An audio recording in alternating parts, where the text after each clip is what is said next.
Kana ji na kusa. Inda kin karyo layi kwanan layi to za ki gani da kayan security. Da. Kai haka ake an san baki? Ba za ka kai ni ciki ba? Wai dai wayar da muke. Gata? Dama da ke muke waya? Da ni ce mana.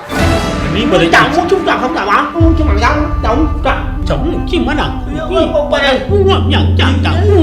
Daddy, what am I seeing? Indomie. Thank you. Akwai farin ciki, akwai nishadi, akwai faɗakarwa. Waye ya gaya miki wato kina da juna biyu? Wato ya bace ta ganni ina ta amai. Kadiran wa maridan wa alamu hayya. Ta ji ɗan hankali.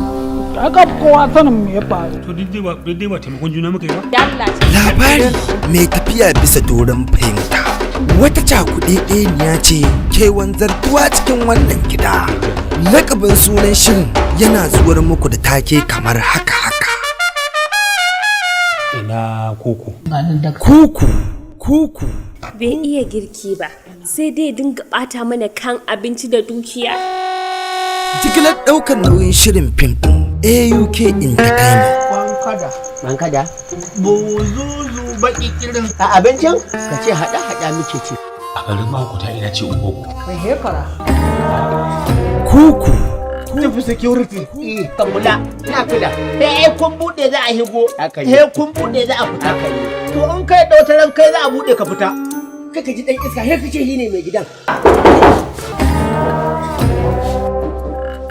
Na san komai kuma na ga komai. To ni ba haka aka gan ba aka ce kana fitsarin kwance in bincike ka?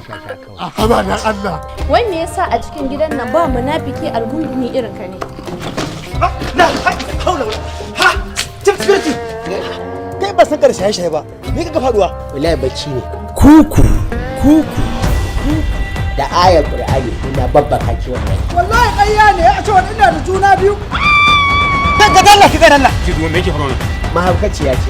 Ke ba na son renin hankali. Ba za ki faɗa min ba?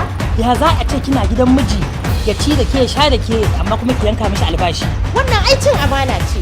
Wacce fatakala ce ke wanzartuwa cikin wannan gida? Wacce tukunya ce ta yi baki ake ƙoƙarin wankewa? Kuku. Mashiryin shirin Awwal Uba Kwakwatawa. Kuku. Ba da umarninsa Nura Shirin. Kuku.